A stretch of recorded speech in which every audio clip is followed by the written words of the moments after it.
capítulo 2. Hoy vamos a ver los versículos del 1 al 11. Y vamos a hablar un tema que no muchas personas les gusta hablar. Y es acerca del perdón. Hace 8 días, ¿verdad? Vimos cómo Pablo estaba siendo acusado. Pablo estaba siendo acusado falsamente porque él había dicho, ¿verdad? Él les había prometido a los corintios que él iba a ir a visitarlos donde ellos, y Dios no se lo permitió. Pero también había un propósito detrás de eso. Algunos otros, ¿verdad? Entonces estaban acusando a Pablo falsamente porque decían, no, hombre, Pablo no es de carácter. Pablo no cumple lo que prometió. Simplemente reconocer que no pudo ir. El Señor no se lo permitió. Pero también hoy vamos a ver otro propósito por el cual él no fue en ese momento.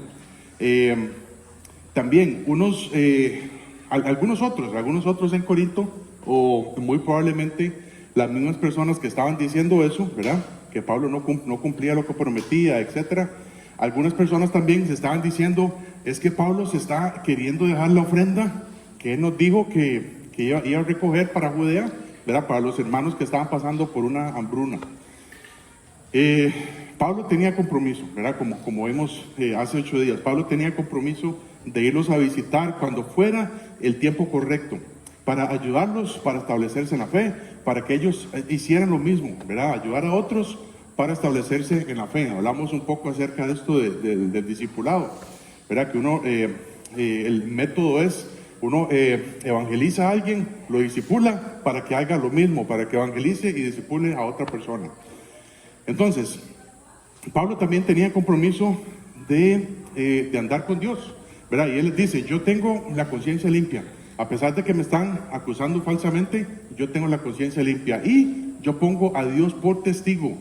Imagínense. O sea, no solo la conciencia me dice que estoy actuando bien, sino que dice, yo tengo a Dios por testigo de que no he hecho nada malo. Entonces, hasta aquí yo sé que a muchos de nosotros no podríamos poner a Dios de testigo, porque más bien sería un testigo en contra de nosotros. Y por último, Pablo tenía el compromiso de edificar y no destruir. Entonces él decía, si yo voy donde ustedes en este momento, puede ser que yo los vaya a destruir. Entonces el propósito es edificar. Ahora, en estos versículos que vienen, del 1 al 11 del capítulo 2, vamos a ver que Pablo tenía un propósito más que eso, ¿verdad? Y nos explica la razón por la cual él había estado retrasando su viaje. Vamos a leerlo rápidamente. Dice 2 Corintios 2, del 1 al 11, dice, esto pues determiné para conmigo, no ir otra vez a vosotros con tristeza, porque si yo os contristo, ¿quién será luego el que me alegre, sino aquel a quien yo contristé? Y esto mismo os escribí, para que cuando llegue no tenga tristeza de parte de aquellos de quienes me debiera gozar, confiando en vosotros todos, que mi gozo es el de todos vosotros. Porque por la mucha tribulación y angustia del corazón os escribí con muchas lágrimas, no para que fueseis contristados, sino para que supieseis cuán grande es el amor que os tengo. Pero si alguno me ha causado tristeza, no me la ha causado solo a mí, sino en cierto modo, por no exagerar, a todos vosotros. Le basta a tal persona esta reprensión hecha por muchos. Así que, al contrario, vosotros más bien debéis perdonarle y consolarle, para que no sea consumido de demasiada tristeza. Por lo cual, os ruego que confirméis el amor para con él, porque también para este fin os escribí, para tener la prueba de si vosotros sois obedientes en todo. Y al que vosotros perdonáis, yo también, porque también yo lo he perdonado. Si algo he perdonado por vosotros, lo he hecho en presencia de Cristo. ¿Para qué? Para que Satanás no gane ventaja alguna sobre nosotros, pues no ignoramos sus maquinaciones. Vamos a orar. Señor Jesús, gracias por por este día que tú nos has regalado, Señor, y gracias por tu amor, por tu palabra. Señor, yo te quiero pedir que lo que vayamos a ver esta mañana, Señor, Padre, que podamos aplicarlo a nuestras vidas. Señor, y yo sé que algunas cosas no, entre las cosas que no nos gusta hacer está esta, Señor, que no nos gusta perdonar. Y yo te quiero pedir que tú nos hagas un examen, que tú nos hagas un examen a nuestro corazón, a nuestra conciencia, a nuestra alma, Señor, y si hay ahí algún resentimiento, si hay ahí una raíz de amargura, si hay algo, Señor, que tengamos que perdonar hoy a quien sea, Señor, que este sea el día, Señor, que este sea el día, para que podamos salir de aquí aliviados, sin cargas, Señor. Yo te pido que podamos dejar a ti, Señor, esta mañana a tus pies esa carga que tal vez algunos hayan arrastrado, Señor, por años, por semanas, por días. Señor, ayúdanos a perdonar, ayúdanos a tener ese sentir que tú tuviste, Señor, un poquito de ese sentir que tú tuviste de perdonarnos a nosotros. Padre, que tú nos enseñes a perdonar. Y si hay alguien aquí, Señor, si hay alguien aquí que si muriera hoy no sabe dónde iría su alma, Señor, que sepa también que tú lo perdonaste y en ti, Señor, que tú derramaste toda tu sangre para perdonar sus pecados. Gracias, Padre, por todos mis hermanos aquí presentes y que tengamos un buen mensaje, Señor, y gracias por eso, Señor, en Cristo Jesús. Amén. Entonces, vemos en los versículos, en los primeros versículos, del 1 al 4, vemos, vamos a ver una frase hoy, que Dios nos enseñe a perdonar, que Dios nos enseñe a perdonar. Y la primera enseñanza que vamos a ver es un ejemplo de Pablo, es la determinación que Pablo tenía. Dice así el versículo 1: esto pues, determiné para conmigo no ir otra vez a vosotros con tristeza. Pablo está en cierto sentido, ¿verdad?, hablando consigo mismo, y él dice: yo determiné para conmigo, yo hice un pacto conmigo mismo. Yo estoy decidido a no ir otra vez a los Corintios con tristeza, porque ya había perdonado. Él ya había perdonado a aquellos de quienes estaban haciendo estos rumores falsos. Él ya los había perdonado. Recordemos que la primera carta, ¿verdad?, que registra la Biblia, en 1 Corintios, recordemos el primer problema que Pablo le señala a ellos, en el capítulo 1. El primer problema que Pablo le señala a ellos es relacionado con otros cristianos. Estamos hablando de divisiones, pleitos, celos, envidias, y prácticamente podemos aplicar todo lo que dice Gálatas, en Gálatas capítulo 5, versículos del 19 al 21, son las obras de la carne.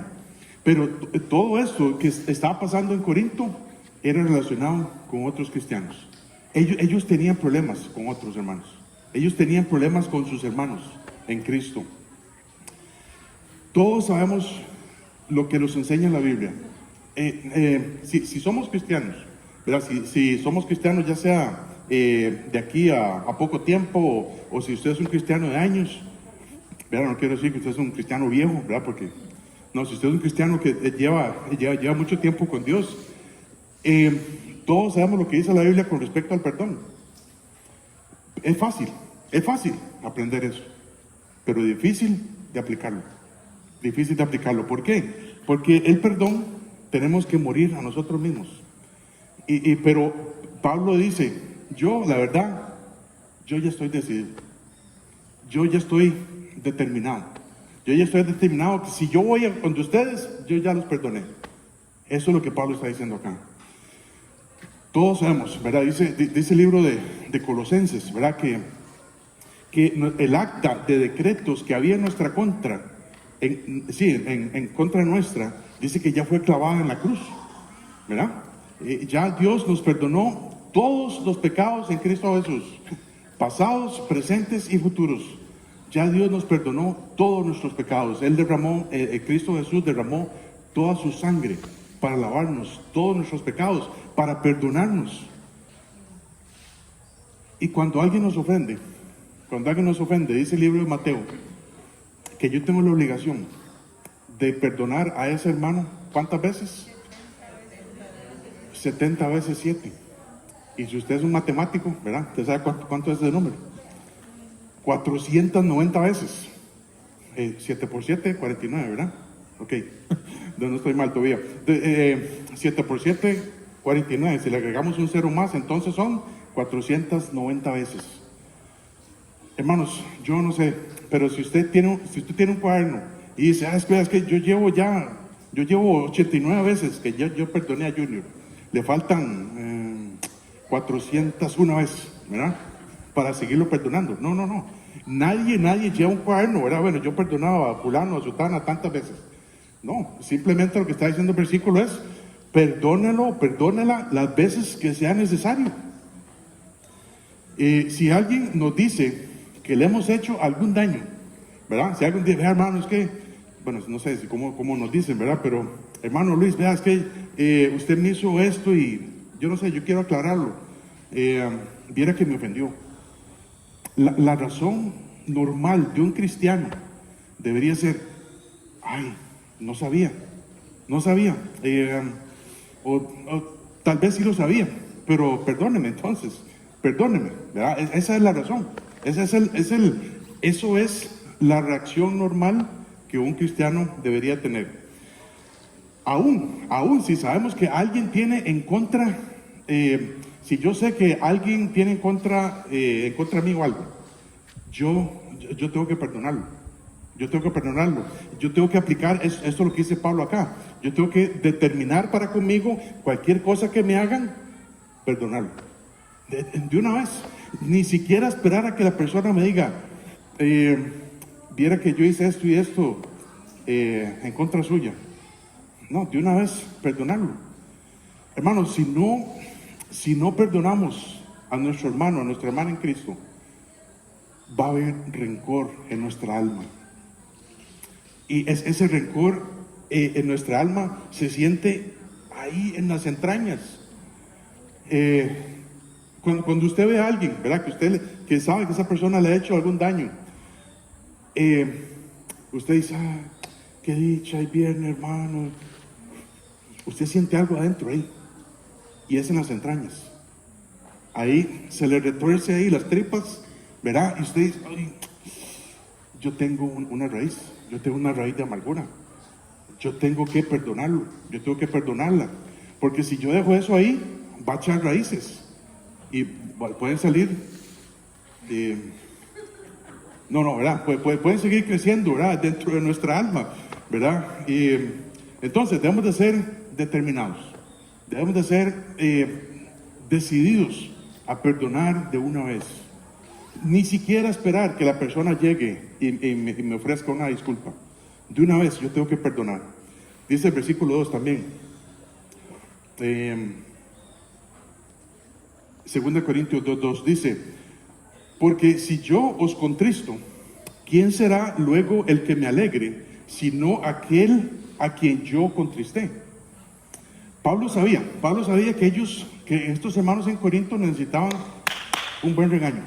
Estos hermanos necesitaban que un buen jalón de orejas, ¿verdad? Pero a la misma vez, él tenía una verdadera preocupación por ellos. Y si él los contristaba, sabía que la relación entre ellos se iba a quebrar, se iba a desviar. Y por eso él les escribe, ¿verdad? Para ver si ellos iban a arrepentir al final. Entonces, ¿cuántas veces nos han ofendido o hemos ofendido a alguien? Y lo que hacemos es simplemente tratar de no pensar en eso. ¿Quién ha hecho eso? ¿Quién ha hecho eso, verdad? Si alguien me ofende, no, la verdad es que yo no voy a pensar en eso. Pero es lo que más piensa usted en eso. Es lo que más piensa. Y pasa mucho tiempo sin arreglar la situación. Y ahí es donde empieza la tripa ahí. A recordarle que hay algo ahí. Y si nos quedamos callados, hermanos, si nos quedamos callados, va a pasar del versículo 11. Verán que ahora vamos a ver al final eso. Pablo los contrista, ¿verdad? Él les da un buen regaño, ¿verdad? Y esto se llama exhortación. Esto se llama exhortación. A nadie le gusta cuando el pastor o un líder en la iglesia nos dice, hermano, pero es que usted tiene que dejar de andar en esos caminos pecaminosos. A nadie nos gusta, a ninguno de nosotros nos gusta que nos digan eso. No debemos corregir a alguien, ¿verdad? Ojo, no debemos corregir a alguien por temas de opiniones, ¿verdad? Pero aquí tenemos que tener mucho cuidado. Pero yo estoy seguro, ¿verdad? Yo estoy seguro que cuando Pablo escribió esto, ¿verdad? Luego vamos a ver que él hasta escribió llorando. Cuando Pablo escribió esto, él tuvo que corregir a sus hermanos en Corinto. Y no le gustó. Yo les aseguro que a ningún padre de familia, a ninguna madre de familia, les gusta, si es un padre normal, una madre normal, a ninguno nos gusta corregir a nuestros hijos, ¿verdad? Porque sabemos que desobedecieron y merecen un castigo, ¿verdad? Merecen una disciplina, ¿verdad? Usted dice, bueno, no toque ese toma corriente porque se va a electrocutar, ¿verdad? Cuando el niño tiene, no sé, 3, 4 años, es cuando empiezan a tocar todo, ¿verdad? Usted dice, no, eso no se hace, no toque eso. Y el niño hace, no lo toque. 1, no lo toque. 2, no lo toque. 3, ya cuando el niño dice, sí, pues estamos jugando aquí, ¿verdad? No, es simplemente, tiene que haber una advertencia, ¿verdad? No lo toque, y si lo toca, ¿verdad? Usted puede pegarle ahí una palmadita en la mano, o puede sacar, no el chilillo, ¿verdad? No el chilillo ni la faja. Para eso es una varita, ¿verdad? Una varita mágica, y usted le da ahí por donde se sienta, ¿verdad? Por donde se sienta. Entonces, a ningún padre, ninguna madre le gusta ver a un hijo sufrir por eso, ¿verdad? Porque sabemos que si uno deja sin disciplina a esos niños, cuando tengan 18, 30 años, hay alguien más que los va a disciplinar, ¿verdad? Y ahí sí les va a doler mucho. Es común, ¿verdad? Es común cuando usted disciplinaba a sus hijos, es común de que haya un tiempo, ¿verdad? De separación, ¿verdad? En el mismo día, ¿verdad? Usted disciplina a sus hijos y ok, ya, ahí lo voy a dejar y punto. Y entonces el niño tiene que volver donde usted, ¿verdad? Porque lo más importante es que no se pierda la comunicación, que no se pierda la comunión, ¿verdad? Si usted disciplina a sus hijos y luego dentro de un año no les habla, entonces hay algo malo ahí, hay algo malo que está pasando. Entonces lo que Pablo quería era que a pesar de que ellos estaban sufriendo, ¿verdad? Por este regaño que Pablo les dio, Pablo no quería que la comunión con ellos se rompiera. Dice el versículo 3, dice, y esto mismo os escribí, para que cuando llegue no tenga tristeza de parte de aquellos de quienes me debiera gozar, confiando en vosotros todos, que mi gozo es el de todos vosotros.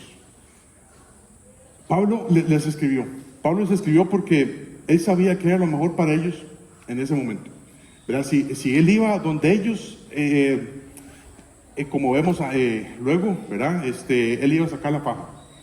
Él iba a sacar la paja porque estaba muy enojado, ¿verdad? En ese momento. Y entonces Pablo había establecido esa iglesia en Corinto, hermanos. Pablo la había fundado.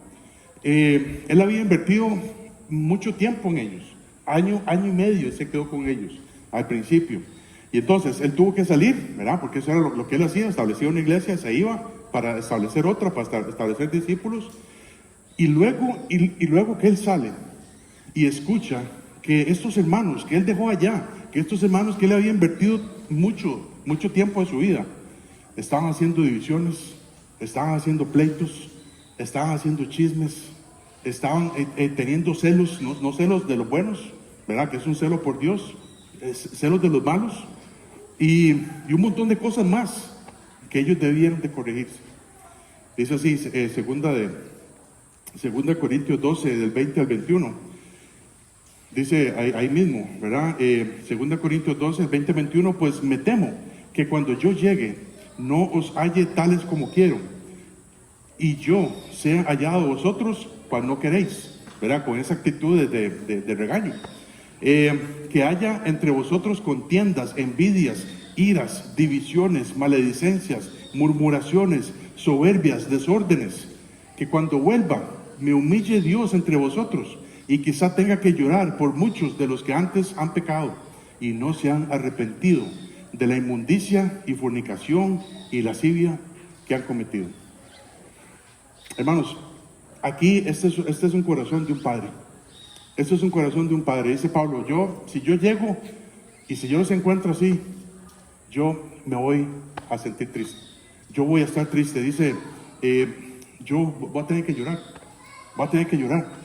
Porque muchos andan descarriados. Pablo sabía que estas palabras que él les estaba escribiendo iban a ser fuertes para ellos, especialmente para aquellos que no estaban obedeciendo, para aquellos que no querían corregirse de sus pecados.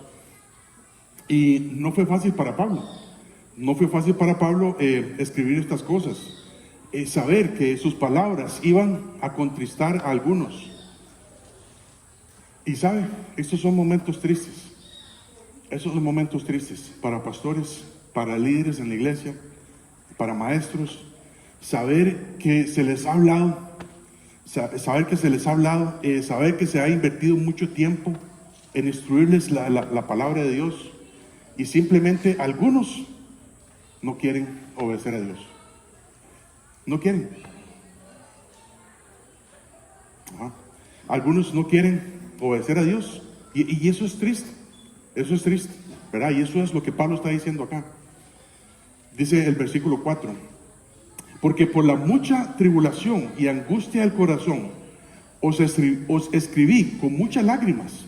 Yo os escribí con muchas lágrimas, no para que fueseis contristados, sino para que supieseis cuán grande es el amor que os tengo. Entonces imagínense Pablo escribiendo esta carta, verá, llorando. Y dice, ¿cómo es posible que ustedes no quieran arrepentirse? ¿Verdad? Llorando.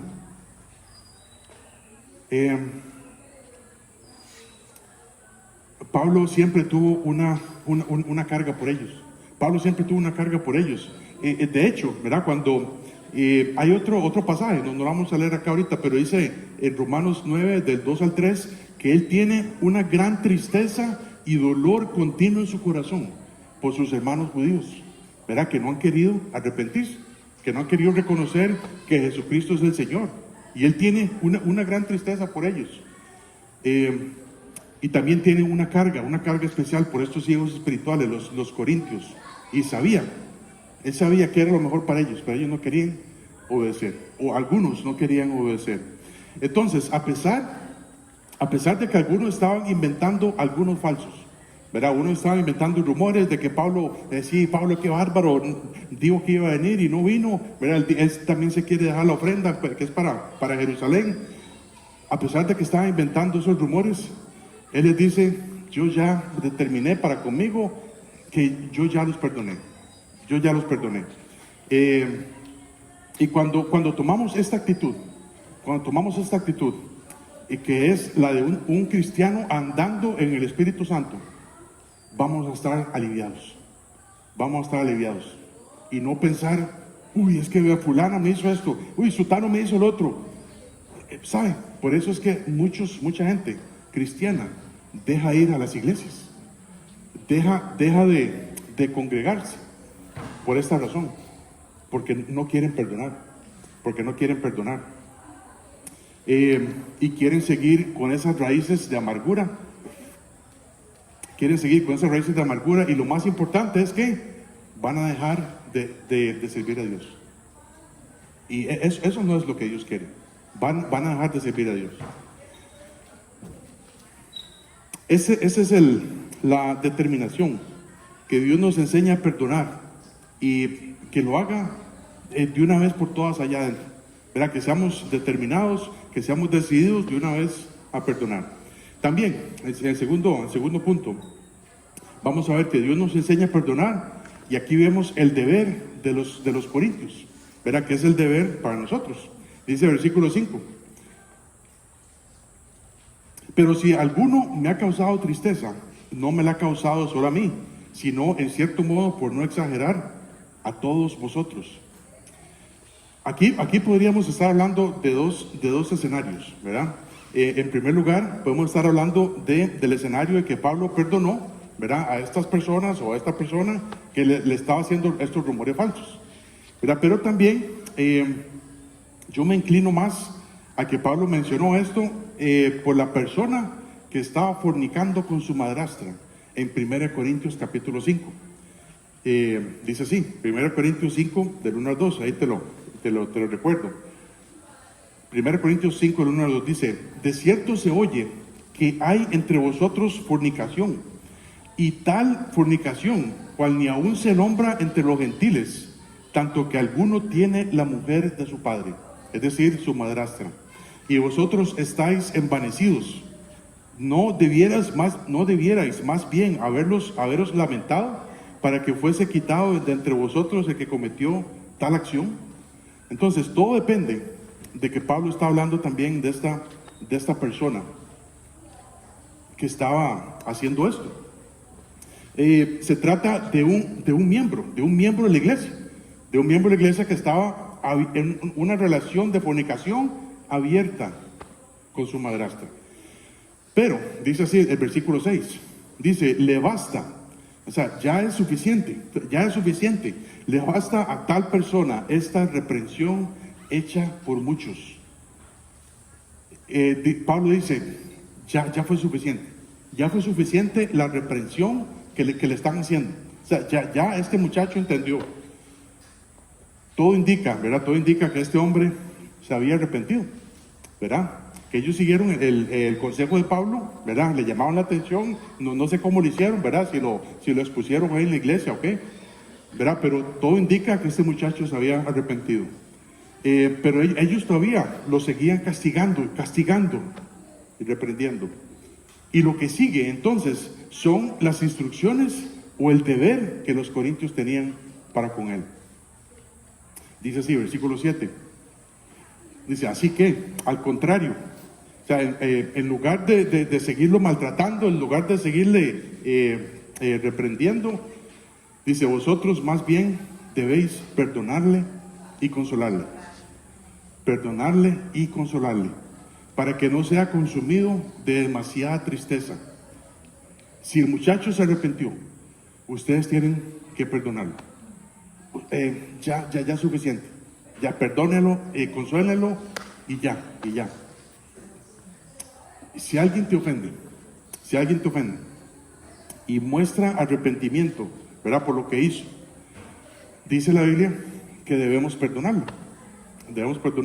O si alguien te ofende y no muestra arrepentimiento, también tienes que perdonarlo, porque si no, ya sabes, se va haciendo más grande esa raíz de amargura. Dice así, Colosenses 3:13, dice, soportaos unos a otros y perdonándoos unos a otros, si alguno tuviere queja contra otro, de la manera que Cristo os perdonó, así también hacedlo vosotros. Y ya sabemos cuál fue esa manera. Cristo nos perdonó todos nuestros pecados, aún de los pecados que yo voy a cometer hoy, los pecados que yo voy a cometer mañana, ya Cristo nos perdonó. Hay algunos, yo sé, hay algunos que nos tienen que soportar, ¿verdad? O tenemos que soportar a otros, pero siempre debemos de perdonar. Y siempre debemos de perdonar cualquier ofensa, ¿verdad? Porque es una orden de Dios, no es una opción. Perdonar y consolar. Esto es lo que los corintios tenían que hacer. Pero muchos solamente quieren o queremos nada más perdonar. Perdonar sin consolar.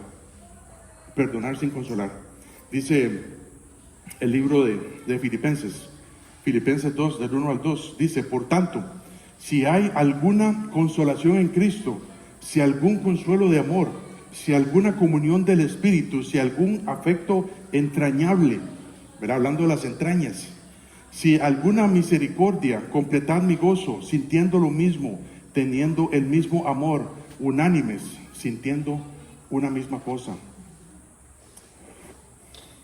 La manera bíblica de perdonar y consolar es teniendo comunión con el Espíritu, ¿verdad? Teniendo comunión con el Espíritu Santo. Que cada uno andemos en el poder del Espíritu Santo, como hemos dicho antes. Y la primera manifestación del fruto del Espíritu Santo, ¿cuál es? Amor. Amor, gozo, paz, paciencia, etc. Amor, amor. Si yo ando en el Espíritu Santo, yo voy a tener amor. Amor para los demás cristianos. Y si alguien me ofende, yo tengo amor. Yo tengo amor. Pero si no ando en el poder del Espíritu Santo, es fácil no perdonar. Y es fácil que esa raíz de amargura crezca. Y luego dice el versículo, ¿verdad? Así que al contrario, vosotros más bien debéis perdonarle y consolarle para que no sea consumido de demasiada tristeza. Hermanos, esto no es lo que Dios quiere, ¿verdad? No quiere que consumamos al hermano o a la hermana que hizo tal cosa y que a tal punto que sea consumido de demasiada tristeza. Es triste ver, y yo conozco un par de ejemplos, ¿verdad? Obviamente no voy a hablar de nombres, pero es triste ver a personas que cometieron una falta, y es una falta grave, pero hermanos, pasan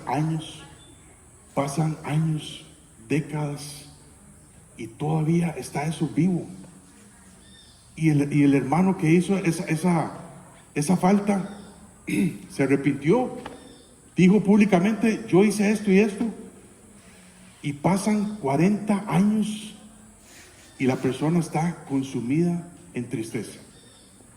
Es tristísimo. Todo por no querer perdonarle y no querer consolarle. Y eso es trabajo de todos, hermanos. Eso es trabajo de todos en la iglesia. Cuando alguien viene al frente, bueno, yo sé que aquí no lo hemos hecho, ¿verdad? Pero cuando alguien pasa al frente en una situación de liderazgo, ¿verdad? Cuando alguien es un líder y cae en algún pecado, ¿verdad? Cae en algún pecado y la persona dice, yo hice esto y esto, me arrepiento delante de Dios y delante de ustedes. Hermanos, eso es de admirar. Esa actitud de pararse aquí y decir, vea, yo hice esto y esto y les pido disculpas. Le pido a Dios disculpas y delante de ustedes le pido disculpas. Hermanos, si usted es cristiano y usted está en una posición de liderazgo y hace eso es de admirar. Y se requieren muchas agallas para hacer eso. Lo más fácil sería irse. Lo más fácil sería irse. Dice, no, bueno, yo hice eso, ahí los que se den cuenta, vámonos. No, pero la persona está dando la cara. Está siendo valiente. Dice, yo hice esto y esto y esto. Y pasan 40 años. Y esa persona no volvió a hacer nada para Dios. Todo por no perdonarle y consolarle. No nos hemos puesto en los zapatos de esa persona. Y eso es lo que nos falta. Eso es el consuelo. Ese es el consuelo que Pablo está hablando acá. Póngase los zapatos de esa persona. Tome, ahí va. Póngase los zapatos de esta persona y reconozca lo que él hizo. Y eso es de admirar. Y dice, vamos a consolarlo, todos juntos vamos a darle nuestro apoyo, darle nuestro amor. Por supuesto, ¿verdad? Por supuesto, si la persona era pastor o era un maestro y cayó en algún pecado, no podemos restituirle la posición, ¿verdad? Eso es diferente, ¿verdad? Eso es un poco diferente, porque tiene que haber algo, es como esto, ¿verdad? Es como, bueno, qué lindo este. ¿Este es de quién es este? La de Melina, yo pensé que eran las gemelas. Ok, vean esto, ¿verdad? Vean esto. No va a hacer ningún daño. Hermanos, vean, esto de cuando alguien cae en un pecado, bueno, tengo mucho cuidado. Si alguien cae en un pecado, ¿verdad?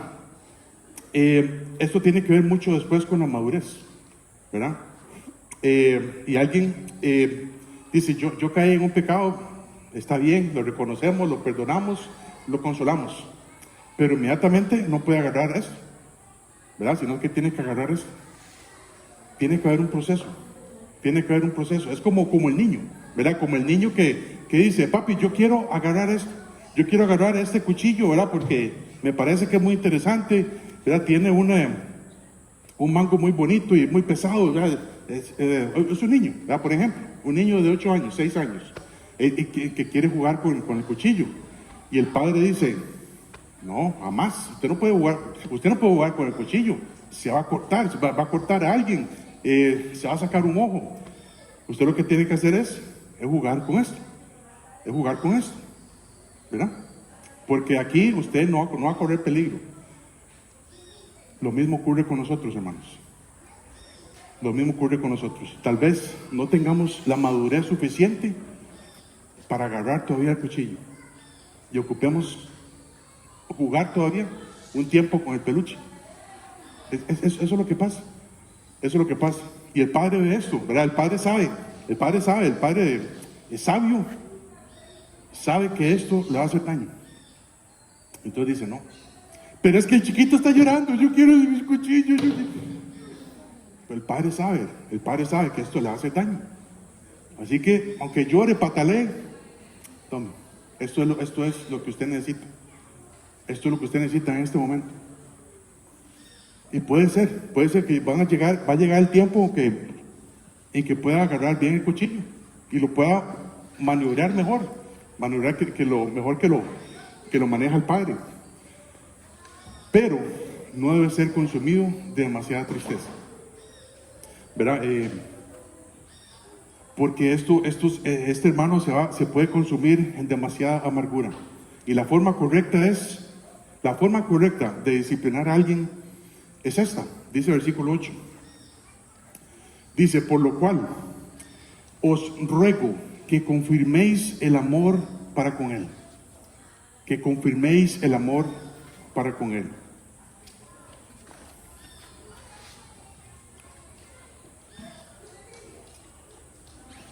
Os ruego que confirméis el amor para con él. La función principal que Dios le ha dado a la iglesia es el de edificar a los santos, ¿verdad? A los santos para la obra del ministerio, ¿verdad? Para que ellos evangelicen y discipulen. Eso es lo que dice Efesios 4:12, que es edificar el cuerpo de Cristo. Pablo, ¿verdad? Ustedes saben que Pablo nos ilustra esto de la iglesia en varios casos. Pablo nos ilustra que somos el cuerpo de Cristo, ¿verdad? Como un organismo vivo, ¿verdad? Que va creciendo. O en algunos casos, Pablo ilustra al cuerpo de Cristo como un edificio, ¿verdad? En este caso aquí tenemos los dos. Y cuando alguien está haciendo alguna construcción, bueno, yo sé, pues, construimos la casa ya de nosotros, bueno, yo no, ¿verdad? Pero estábamos viendo cómo lo hacían. Cuando alguien está construyendo algo, siempre va a haber que hacerle modificaciones al edificio, ¿ah que sí?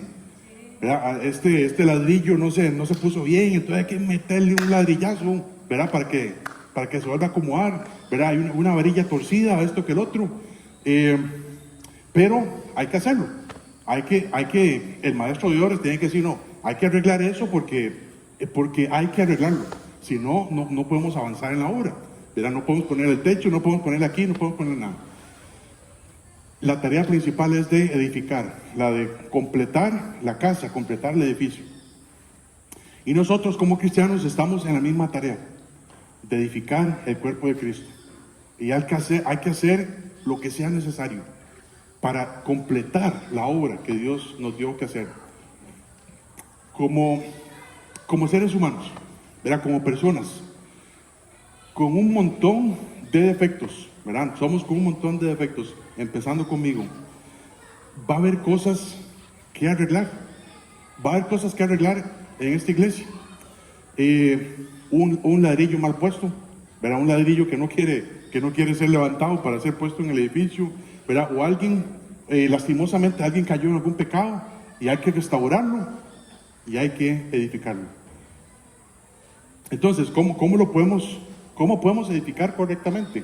¿Verdad? Dice Efesios 4, del 15 al 16, dice: sino que siguiendo la verdad en amor, crezcamos, ¿verdad? Crezcamos en este edificio, en ese cuerpo de Cristo, crezcamos en todo, en aquel que es la cabeza, esto es Cristo, de que en todo el cuerpo, bien concertado y unido entre sí, por todas las coyunturas que se ayudan mutuamente, según la actividad propia de cada miembro, recibe su crecimiento para ir edificándose en amor. El versículo 15 al principio dice: siguiendo la verdad en amor. Y luego al final del 16 dice: para ir edificándose en amor. En amor. Siguiendo la verdad en amor. Así es que tenemos que ser edificados. ¿Cómo es que se corrige el pecado? Según la Biblia. ¿Cómo es que se corrige el pecado? Dice Proverbios 16:6. ¿Con qué? Con misericordia. ¿Y qué más? Ajá, muy bien, gracias, así es. Con misericordia y verdad se corrige el pecado. Y con el temor de Jehová los hombres se apartan del mal. ¿Verdad? Por supuesto, ya lo conocemos. Con misericordia y verdad se corrige el pecado. Y con el temor de Jehová los hombres se apartan del mal. Hay que ser misericordiosos. ¿Verdad? Hay que ser misericordiosos. Y esto es lo que hablaba ahorita, de ponerse en los zapatos de otra persona. ¿Verdad? Dice que cuando alguien cae en un pecado, nosotros tenemos que considerarnos también a nosotros mismos, porque podemos ser tentados. Entonces, pero también hay que ser misericordiosos. Esto de la misericordia, ¿verdad? Mucha gente piensa que el tener misericordia con alguien es simplemente, sí, está bien, déjalo que haga lo que él le haga. Es ser alcahueta, ¿verdad? Alcahueta, permisivo. Él es muy misericordioso porque nunca se enoja. Él es muy misericordioso porque deja que todo el mundo haga lo que le da la gana. Dice la Biblia que con misericordia y verdad se corrige el pecado. También debemos de confrontar con la verdad, con la palabra de Dios. La forma bíblica de amar no es perdonar y hacernos los locos, ¿verdad? Sí, está bien, yo lo perdono, ya, nada pasó. Hay que ir a la verdad, El pecado, hermanos, hay que confrontarlo. Y yo sé, si somos cristianos, a veces no nos gusta confrontar el pecado. Queremos hacernos así como los locos. Ya. No me hable de ese pecado, no. Porque no queremos apartarnos de ese pecado. Si somos padres de familia, ¿verdad? Y vemos, por ejemplo, nuestros hijos son adolescentes, tienen 13, 14 años, y de repente empiezan a venir a la casa, ¿verdad? Como les decía al principio, a las 3 de la mañana, pero ebrios, ¿verdad? Y usted como padre, como madre, usted le dice: ¿qué pasó? ¿Por qué viene aquí a esta hora? Sí. No, es que andaba viendo Barbie con mis amigos, y no, eso no es mentira, por supuesto, ¿verdad? Es una mentira, ¿verdad? Ahí no venden, y menos que andaba con camiseta rosada, ¿verdad? Entonces, hermanos, el pecado afecta a todos. Hermano, pero es que viera que esa relación que usted tiene con esa mujer que no es su esposa, le puede afectar. No, usted no se meta en esto. Esto es mi problema. No, el pecado afecta a todos en la familia, a todos en el cuerpo de Cristo. Pregúntele a la madre de un hijo que anda en drogas. Afecta a todos en la casa, y es tristísimo. Hermanos, el pecado no solamente afecta a todos en la casa, sino que ofende a Dios. Ofende a Dios. Entonces, solo misericordia no corrige el pecado. ¿Verdad? Como ese adolescente, ese hijo que empieza a venir a las 3 de la mañana borracho. Vaya, papito, acuéstese tranquilo, usted le hace un café o lo baña, nada pasó. No, o sea, es confrontarlo, ¿verdad? Cuando ya pase el efecto, ¿verdad? Confrontarlo. Pero solo con la verdad tampoco se corrige el pecado. Y aquí es donde tenemos a unos hermanos legalistas, ¿verdad? Que dicen que solamente con la verdad se corrige el pecado, sin aplicar la misericordia, sin ponernos en los zapatos de la otra persona. Si solamente queremos ser misericordiosos, alcahuetas, no nos vamos a alejar del pecado. Es con misericordia y con verdad. ¿Qué dice la Biblia? ¿Qué dice la Biblia con respecto a eso que usted está haciendo? Y ser misericordiosos, ¿verdad? Considerarnos a nosotros mismos, ¿verdad? No sea que también nosotros seamos tentados y caigamos. Pero ¿qué dice la Biblia con respecto a eso? La Biblia es muy clara con respecto al pecado. Hay que apartarse. La iglesia en Corinto, ¿verdad? La iglesia en Corinto tuvo que tratar un pecado en público, ¿verdad? Un miembro de la congregación andaba con la mujer de su papá, era con su madrastra, y era un escándalo, ¿verdad? Era algo que ni siquiera se mencionaba ahí en la ciudad de Corinto, ¿verdad? Que era una ciudad muy pagana.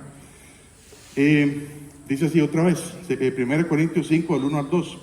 De cierto se oye entre vosotros de cierto se oye que hay entre vosotros fornicación, y tal fornicación cual ni aún se nombra entre los gentiles, que tanto que alguno tiene a la mujer de su padre, y vosotros estáis envanecidos. ¿No debieras más bien haberos lamentado para que fuese quitado en medio de vosotros el que cometió tal acción? ¿Verdad? Y como vemos, ellos lo hicieron, ¿verdad? Pero estaban consumiéndole de mucha tristeza. Entonces, cuando el pecado se vuelve un escándalo, hay que tratarlo. Cuando el pecado se vuelve un escándalo, hay que tratarlo. No puedes seguir así. No puedes seguir así. Tienes que corregirte o irte. Así es como se trata ese pecado.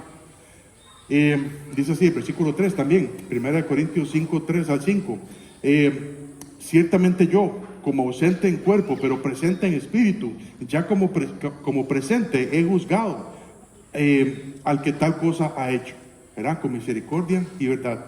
En el nombre de nuestro Señor Jesucristo, reunidos vosotros y mi espíritu, con el poder de nuestro Señor Jesucristo, el tal sea entregado a Satanás para destrucción de la carne, a fin de que el espíritu sea salvo para el día del Señor Jesús. Si alguien no quiere arrepentirse de ese escándalo, tienes que irte, porque vas a afectar a todos en el cuerpo de Cristo. Eso es lo que dice Pablo. La otra ocasión que se trata un pecado en público es cuando no se puede hacer nada en privado, ¿verdad? La primera es cuando es un escándalo, es un pecado que la persona no quiere arrepentirse, que es algo público. Y la otra situación es cuando el pecado, ¿verdad? Hay que tratar el pecado en público cuando ya no se puede hacer nada en privado. Dice así, Mateo 18, del 15 al 17, dice: por tanto, si tu hermano peca contra ti, ve y repréndele, estando tú y él solos, ¿verdad? Si alguien peca contra mí, yo tengo el deber de decirle: ve, hermano, esto que me hizo, no estoy de acuerdo, ¿verdad? Eso es lo que hay que hacer. Dice: si te oyere, has ganado a tu hermano, ¿verdad? Si la persona oye, o sea, no es que simplemente oye y se va, no, simplemente oye y dice: bueno, sí, está bien, no sabía que esto te afectaba, perdón. Dice: mas si no te oyere, toma aún contigo a uno o dos, para que en boca de 2 o 3 testigos conste toda palabra, ¿verdad? Y ahora sí hay que llevar testigos. Dice: y si no los oyere a ellos, si los testigos tampoco pueden, dilo a la iglesia. Y si no oyera a la iglesia, tenle por gentil y publicano. Lo mismo, si no quieres arrepentirte de eso, lo siento, pero tienes que irte. Ser misericordiosos y con verdad. Y la otra razón, ¿verdad? De tratar un pecado en público, es cuando alguien está haciendo divisiones en la iglesia. Dice Tito capítulo 3, versículo 10 al 11, dice: al hombre que cause divisiones, después de una y otra amonestación, deséchalo, sabiendo que tal se ha pervertido y peca y está condenado por su propio juicio. Pero esas son las tres razones por las cuales debemos de tratar el pecado en público. Vemos la primera, ¿verdad? En el caso de Corinto. El pecado hay que tratarlo con verdad. Por supuesto, aplicando misericordia. Pero al pecado hay que tratarlo. Si no queremos tratar el pecado, Satanás ya ganó. Satanás ya ganó. Continuamos, dice el versículo 9, ya casi terminamos. Nos falta una media hora por ahí. Dice el versículo 9: porque también para este fin os escribí, para tener la prueba de si vosotros sois obedientes en todo. Me llama la atención, ¿verdad? Que Juanca estaba compartiendo ese versículo, Romanos 16, 19. Así era, ¿verdad? Okay, que dice que la obediencia de los romanos era notoria. Y dice aquí, versículo 9: porque también para este fin os escribí, para tener la prueba de si vosotros sois obedientes en todo. Si alguien nos ofende, no nos va a nacer perdonar. Eso es lo que los corintios tienen que comprender. Usted nunca va a querer perdonar. Nunca. Cuando alguien nos ofende, ¿verdad? La primera reacción de nosotros es defendernos. No, pero es que usted no sabe lo que yo hice. Yo lo hice por esto y esto. Y más bien le tira la culpa al otro, ¿verdad? Y si el otro no le pide perdón, más bien ahí se arma una discusión bien fuerte. Si alguien nos ofende, no vamos a tener el deseo de perdonar. No vamos a tener el deseo de perdonar. Es simplemente para obedecer a Dios, para tener la prueba si nosotros somos obedientes en todo. Dice así, primera de Pedro 1:22: habiendo purificado vuestras almas por la obediencia a la verdad, mediante el Espíritu, para el amor fraternal no fingido, amaos unos a otros entrañablemente, ¿verdad? Las entrañas ahí, de corazón puro. Por la obediencia a la verdad, debemos de perdonar. Es una decisión. Yo traté el pecado, dice Pablo. Yo ya determiné perdonar y amar. Si nosotros, si hubiéramos sido misioneros en ese sentido, y si alguien nos dice: hermano, que usted quiere dejarse esa ofrenda, Dios guarde, me digan eso, ¿verdad?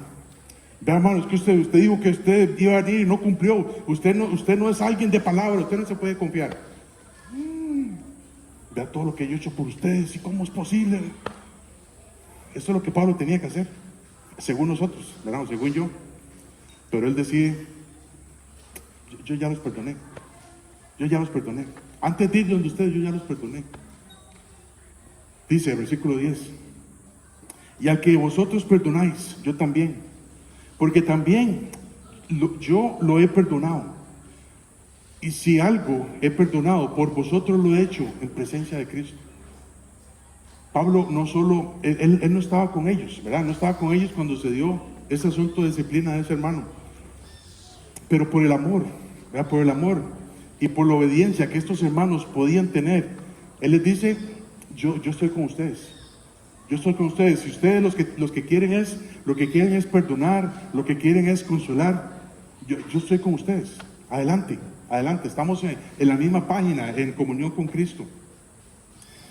Y por último, que Dios nos enseñe a perdonar, ¿verdad? Teniendo esta determinación que tenía Pablo, esta decisión, que Dios nos enseñe a perdonar, sabiendo lo que nosotros debemos de hacer, que es tratar el pecado.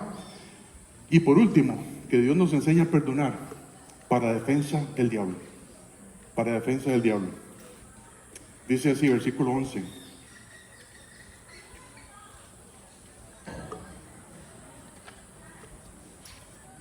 dice versículo 11: para que Satanás no gane ventaja alguna sobre nosotros. Para que Satanás no gane ventaja alguna sobre nosotros, pues no ignoramos sus maquinaciones. Hermano, ustedes saben que aquí no hacemos de esos que hacen en alguna iglesia, ¿verdad? Que hoy dice, hoy es noche de atar a Satanás y vamos a darle pajazos y... No, eso no, aquí nunca lo vamos a hacer.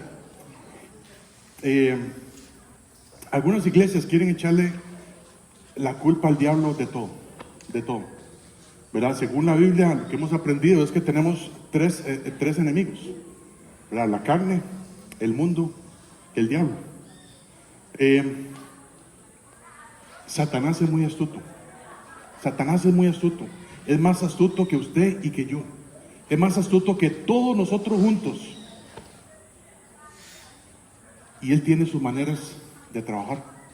Él tiene su manera de trabajar. Las maquinaciones del diablo son mucho mejores que las nuestras. Y mucho menos cuando nosotros andamos en la carne. Dice el versículo que no debemos de ignorar sus maquinaciones. Hermano, ¿usted alguna vez maquinó para hacer algún pecado? Yo creo que sí, ¿verdad? No vamos a levantar la mano, ¿verdad? Para decir esto. Pero sí, usted dice, si yo hago esto, entonces aquí... Sí, me va a ir bien. Nadie me va a ver. Esas son las maquinaciones que hacemos nosotros. Satanás nos puede tentar. Sabemos lo que dice la Biblia. Dios no tienta a nadie. Eso es lo que dice la Biblia. Dios no tienta a nadie, pero sí nos prueba. Sí nos prueba, ¿verdad? Para ver si vamos a ser obedientes a él o no. Satanás sí nos tienta. Satanás sí nos tienta. Y la forma en que lo hace es, llega Satanás o llegan sus demonios y tientan a la persona que amamos para que esa persona nos haga algún daño. Y lo hace. Pero también nos tienta a nosotros para que nosotros simplemente no hagamos nada y nos quedemos callados. Y pasan años y años y años y va creciendo, ¿verdad? Esa raíz de amargura que usted tiene con ese hermano. Todo porque usted se vio tentado también por Satanás. Y mucho menos, ¿verdad? Mucho menos vamos a querer perdonarlo ni consolarle, jamás. Y cuando hacemos esto, estamos yendo en contra de la misericordia y en contra de la verdad. Y los principios que hemos aprendido acá. Y cuando tomamos la decisión de no decir nada por el hermano que me ofendió, cuando tomamos la decisión de quedarnos callados, ya Satanás ganó. Y es cuestión de tiempo. Y esa raíz de amargura va creciendo por días, semanas, meses, años. Y usted dice, mira, sí, yo estoy enojado con él. ¿Y por qué? Ya ni se acuerda. Pero yo estoy enojado con él o con ella. Satanás nos puede tentar a ofender y a no perdonar. Dice así, versículo Efesios 6:12, porque no tenemos lucha contra sangre y carne, sino contra principados, contra potestades, contra los gobernadores de las tinieblas de este siglo, contra huestes espirituales de maldad en las regiones celestes. Hermanos, cuando nos metemos en la familia de Dios, tenemos una batalla espiritual, una guerra espiritual que no podemos imaginar. Y Satanás nos tienta de esa manera. Nos tienta para que la persona que amamos nos haga daño y nos tienta para que nosotros no apliquemos la misericordia y no apliquemos la verdad. Y Satanás ya ganó. El enemigo quiere destruirnos. El enemigo quiere destruir esta iglesia. El enemigo quiere que ninguno venga a reunirse para aprender la Biblia. Eso es lo que quiere. El enemigo quiere que esta iglesia deje de evangelizar. El enemigo quiere que esta iglesia deje de hacer discípulos. No debemos de ignorar sus maquinaciones. Perdonemos y estemos unidos, hermanos. Que Dios nos enseñe a perdonar, a estar decididos con otra persona ni siquiera hemos hablado con la otra persona y ya estamos decididos a perdonar, aunque la persona ni siquiera quiera escucharnos. Y debemos de perdonar y consolar a la persona, ¿verdad? Andando en el Espíritu Santo, teniendo una comunión bíblica, obviamente con su palabra. Y por último, debemos de hacer eso, que es una defensa en contra del diablo. Vamos a orar.